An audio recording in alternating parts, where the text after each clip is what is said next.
Selamat pagi, assalamualaikum warahmatullahi wabarakatuh. Jumpa lagi dengan CHP Supriyanto. Kita lagi mau OTW sholat subuh ke musola. Selamat pagi, Mas Slamet. Ayo kita jamaah dulu, Mas Slamet. Salam cair, cair, cair, cair. Luar biasa. Sudah bertempur saja nih, brother. Istimewa luar biasa, gaspol. Cair, cair. Ini lagi jalan ke musola, sobat-sobat.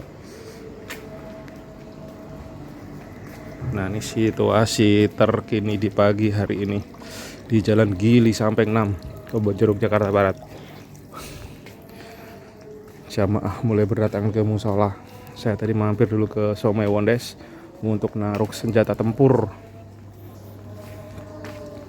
Di sana ada Masjid Al-Ikhlas.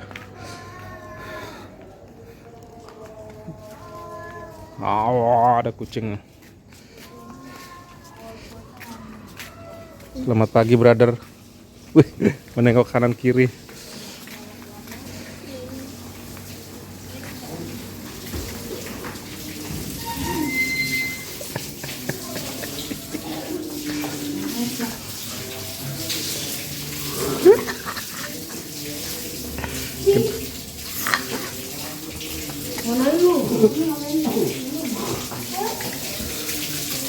Ini para jenderal-jenderal nih lagi mau salat.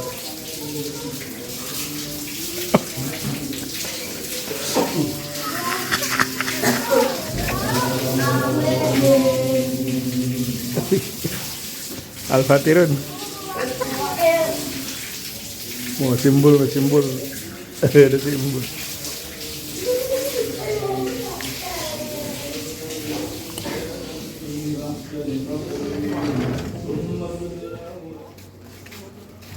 Bul, mana Bul?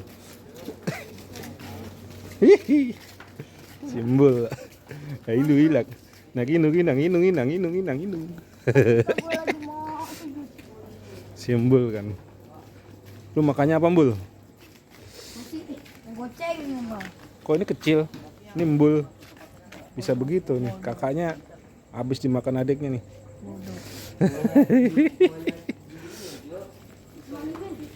Ini guys. Saya mau balik ke rumah, balik ke Wondes guys. Mau tempur bareng para generasi bangsa ini. Bawa Peru, Pak. Jangan coy, gue kan mengisiku. Gol. Hafal Ji, nomor Ji. Kalau yang dipakai mama main mana Mega? Main di mana? Tuh di rumah, Pak. Main di mana? Di rumah Anji. Ya, Yang kucing goblok. di rumah Anji. Aduh yang paket, yang paket sih. Yang paket kan ada, yang kucing kan Ji. Ada. Yang masuk ke paket kan? Iya. Kan konco pulsa. Ayo. Daftar yang belum nih, gue kan.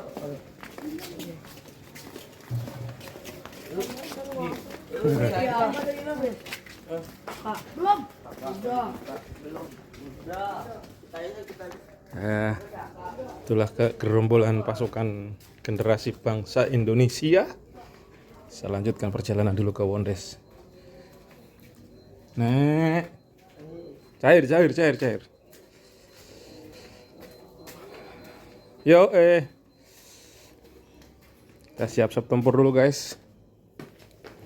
Mau ngopas labu. Ini semua kemarin ada sisa, jadi saya taruh kulkas dan saya lanjutkan untuk mau pas labu dulu. Hai guys, lanjut setelah tadi dari musola, dari sholat subuh ketemu bocah-bocah lucu-lucu dan imut-imut, bocah di area Gili Sampeng. Ini saya udah habis ini guys, habis apa namanya? Habis ngupas-ngupas labu guys. Jadi ritual pagi saya ya begini, ngupas-ngupasin labu.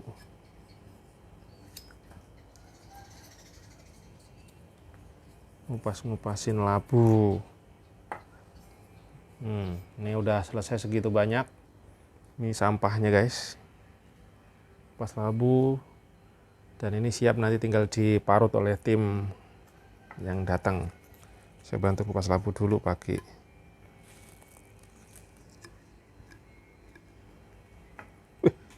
Copot guys. Tripodnya tak lepas malah pada copot.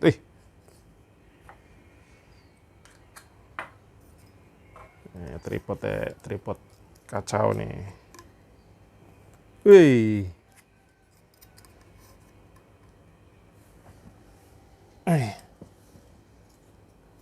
Karena tripodku yang tangan gak tahu kemana tadi.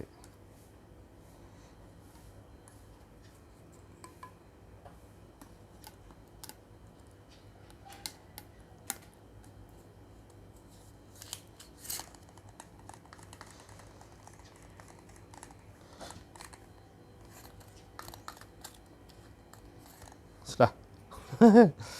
Malah rakyat dipasang. Salah ya.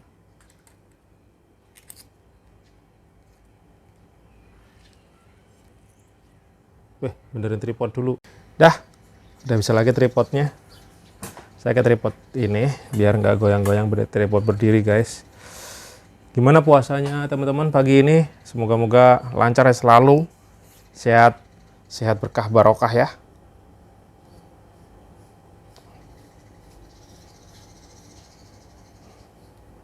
Wah nggak beres nih masangnya.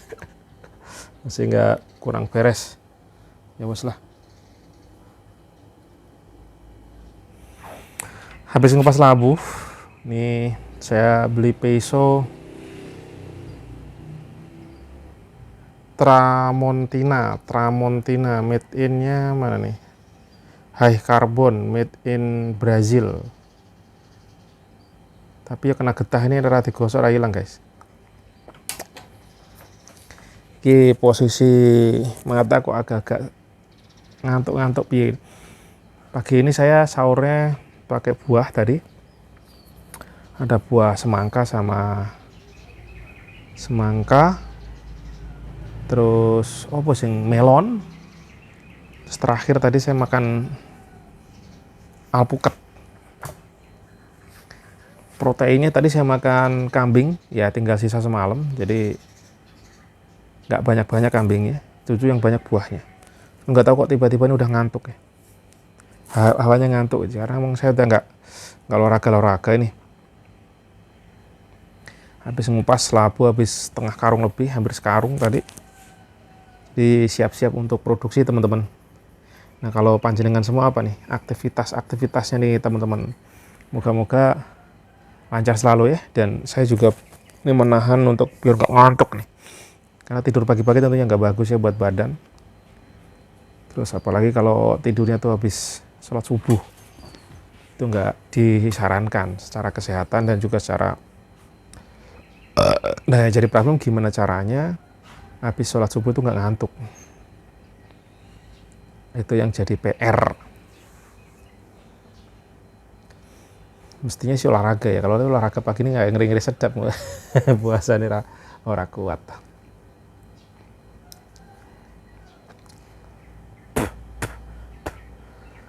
Tadi saya udah unu-unu juga, udah ngeluarin sepeda nih guys.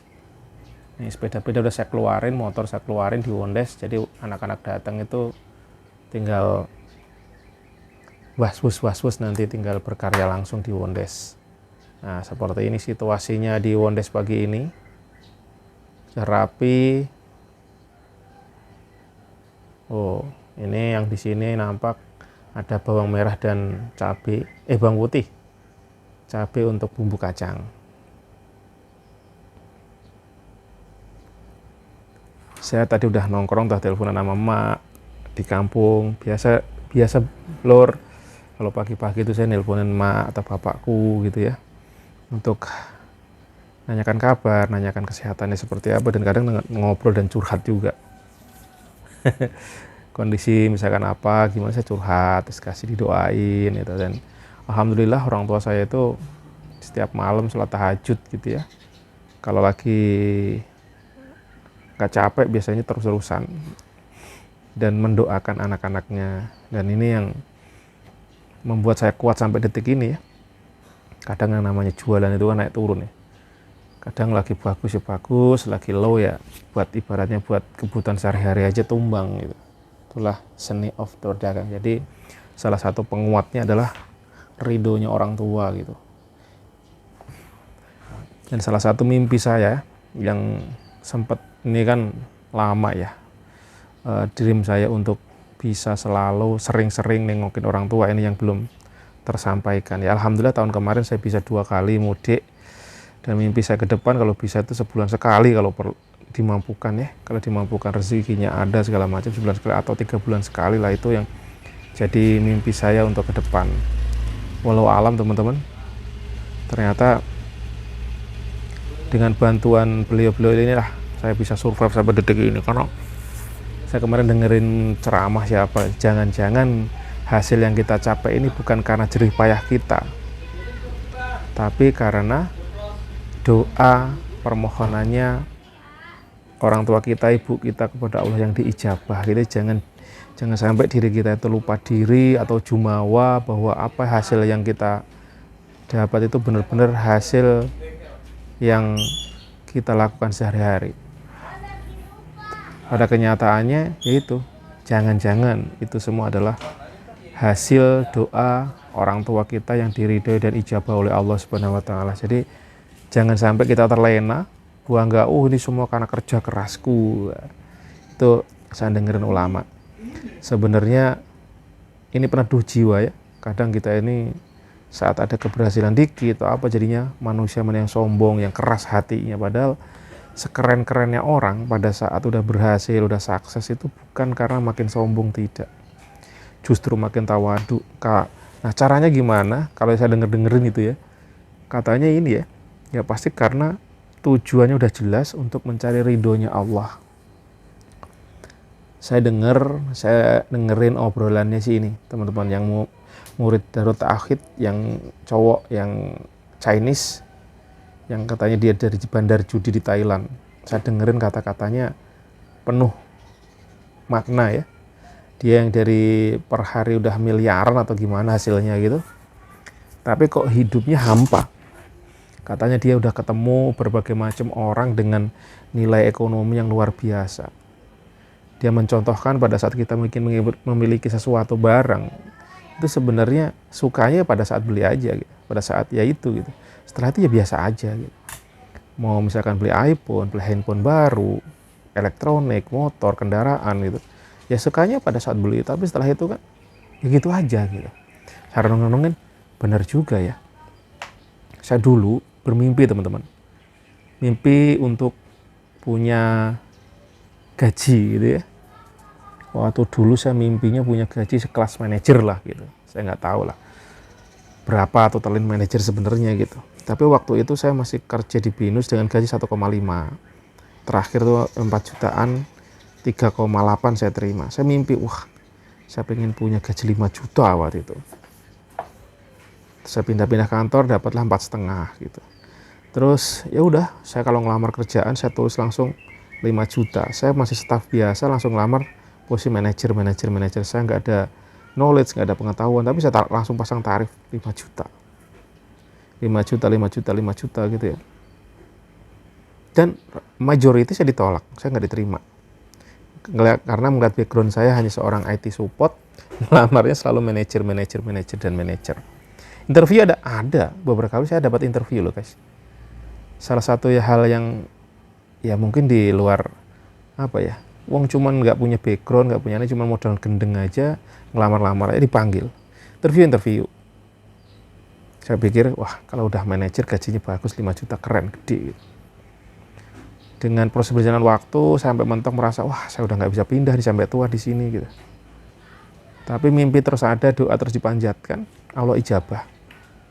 Saya dalam setahun bisa pindah ke 3 kali tempat dan gaji saya langsung naik dari 4,5 tadi naik lagi ke 8.500.000. Saya terima full itu 8 juta dan naik lagi di atas 10 juta. Terakhir saya kerja. Dan apa yang saya dapat teman-teman? Apakah dengan gitu saya cukup? Saya happy? Saya puas? Ya seneng iya. Bersyukur iya. Cuman yang jadi renungan lagi adalah kok rasa-rasanya saat saya gaji saya 10 juta lebih lah, kok saya malah banyak hutang teman-teman. Yang tadinya saya nggak punya hutang, gaya pola pikir saya berubah. Waktu itu saya sering ditawarin kartu kredit, saya tolak-tolakin. Ada suatu titik saya iyain, dan tiba-tiba saya sakit, langsung saya punya hutang 30 juta. Entah kartu kreditnya nggak diridoin atau memang pola saya yang salah. Itu. Dan semenjak itu saya telah langsung terlilit kartu kredit. Selain untuk berobat, saya pun juga ini teman-teman, untuk ngutang, untuk modal lah. Ceritain untuk modal, untuk belanja tuh cc aja dengan asumsi nanti bayar gampang pada saat gajian, merasa gajinya gede. Terus akhirnya sampai kredit mobil segala macam, dan memulai usaha ya cikal bakalnya Wondes ini sebenarnya gitu, tapi ya caranya nggak tepat aja. Yang ingin saya renungkan adalah pada saat saya belum punya gaji 5 juta, 8 juta itu rasanya wah keren, mimpinya udah keren banget dengan gaji 5 juta. Tapi nyatanya teman-teman, saat gaji itu diterima, ya biasa wae, lama-kelamaan ya merasa kurang aja malah. Lah ini loh, seperti yang dibilang Ustadz siapa tadi dia, ya pokoknya orang Darut Tauhid itu, saya lupa namanya. Bener juga ya, pada saat udah di tangan, ya kok biasa ya. Kita beli HP, kayak saya ini beli HP yang saya pakai nge-record ini kan HP waktu itu 6 jutaan ya. Tapi saya sekarang bermimpi lagi punya HP yang S22, S23, bahkan iPhone 14 Pro gitu, dengan alasan untuk konten. Padahal ini aja sebenarnya udah cukup ya, udah bisa lah gitu. Udah 4K, kurang apa lagi coba. Yang dicari apa kan, bening, clear, suara oke, pakai harmonik, cukup. Tapi namanya manusia itu. Nah, untuk mengatasi jiwa gerangsang ini menurut saya gitu ya, saya dengerin dia apa sebenarnya. Ya harus, kata dia, yang dia kan lebih gendeng lagi ya, udah tembus ke internasional, barangnya barang maksiat yang hasilnya luar biasa dahsyat, tapi kok hatinya nggak happy ya, nggak tenang gitu. Nah ujung-ujungnya kalau saya renungkan, yang saya dengerin itu ya, kita harus benerin nawaitu kita. Karena apa sih semua ini ada di dunia ini ya, untuk mencari ridhonya Allah teman-teman. Biar kita diridhoi, biar kita, karena Allah tenang bro. Berapapun uang kita, mau 100.000, mau 1 miliar, mau 100 juta ada di kantong, biasa aja. Bahwa itu semuanya titipan. Bukan berarti kita nggak bahagia, tetap yang dicari kan kebahagiaan. Tapi kebahagiaan sejati itu pada saat nawaitunya memang karena Allah, karena mencari ridhonya Allah. Kalau itu yang saya pahami gitu. Coba saya renung-renungkan, bener juga ya. Coba deh gini, saya kemarin ngobrol sama teman yang memang sekarang juga lagi terlilit hutang gitu ya. Katanya hidupnya belum bahagia. Kenapa? Karena nggak bisa kumpul anak istri. Terus piye? Ya pengennya kumpul, tapi kenyataan nggak bisa kumpul. Terus kenapa? Ya karena kita harus mikirin hutang. Terus jualannya sepi. Untuk bayar juga kadang nggak bisa bayar karena terlilit hutang riba gitu. Nah, kadang kalau posisi kalut gitu, yang ada stres, makan susah, berpikirnya jadi cenderung negatif. Aduh, boro-boro nih buat makan enak, membuat bayar aja nggak cukup. Nah, di sini mengesampingkan bahwa Allah itu ada teman-teman. Kita makan enak bukan untuk mewah-mewahan. Kita makan bergizi yang nutrisinya bagus bukan untuk mewah-mewahan, tapi memang untuk badan kita. Jangan mengesampingkan Allah gitu. Kalau saya dulu berpikirnya sama gitu, ngirit. Yang terjadi apa? Saya sakit. Saya demi cita-cita beli motor Tiger, saya tiap hari makan mie karena gaji saya 1.500.000 waktu itu.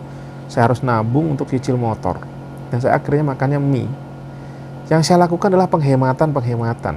Mindsetnya salah gitu. Antara hemat dan pelit itu memang kadang-kadang tipis. Nah, kudunya saya berpikirnya saya harus mencari duit yang lebih. Waktu itu kalau saya ngelamar kerja nggak dapet gitu ya, saya harus jualan atau apa gitu. Nah, mindset ini belum saya punya. Yang kita perlukan bukan untuk kita ngirit-ngiritan.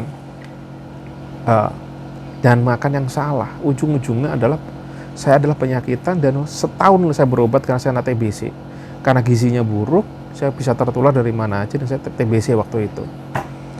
Nah, dari situ saya dapat pelajaran bahwa kita bukan untuk mewah-mewah, tapi makanlah yang bergizi. Nah, saat detik ini yang saya alami juga nih. Pada saat ya kalau mau makan insya Allah udah bisa lah gitu ya. Setelah sekian lama makan sulit segala macam, sekarang mau makan bisa apa aja ya yang saya mau. Alhamdulillah udah dimampukan sama Allah gitu. Tapi yang terjadi apa? Ternyata makanan pun juga tidak bisa sembarangan loh teman-teman. Yang saya rasakan saat saya udah gak kerja, saya udah mulai belajar usaha, mulai ada duit dikit-dikit gitu ya, saya makan kan udah bisa apa yang saya pingin saya bisa gitu. Nyatanya makan ngawur itu juga sumber penyakit juga teman-teman. Saya dulu bukan ngawur ya, over gitu. Karena saya udah di rumah, mimpi saya kerja sambil rebahan tercapai. Everyday saya majority kebanyakan rebahan, makan yang bernutrisi pun karena berlebih juga sumber penyakit. Yang terjadi saya loyo, lemes, lemah, penyakitan, bahkan sampai saya masuk rumah sakit lagi berapa kali tuh, 2 kali, dan menghabiskan mungkin mendekati 100 jutaan. Nah, sekarang saya baru sadar bahwa makan pun juga harus mengikuti syariatnya seperti yang dicontohkan Nabi Muhammad SAW. Beliau makan kualitas nutrisi, tapi juga jumlahnya pun juga nggak sembarangan, nggak bukan muangan mulu ngawur gitu. Ujung-ujungnya apa? Penyakit teman-teman. Di usia saya yang sekarang udah menginjak 44 menuju 45 gitu ya.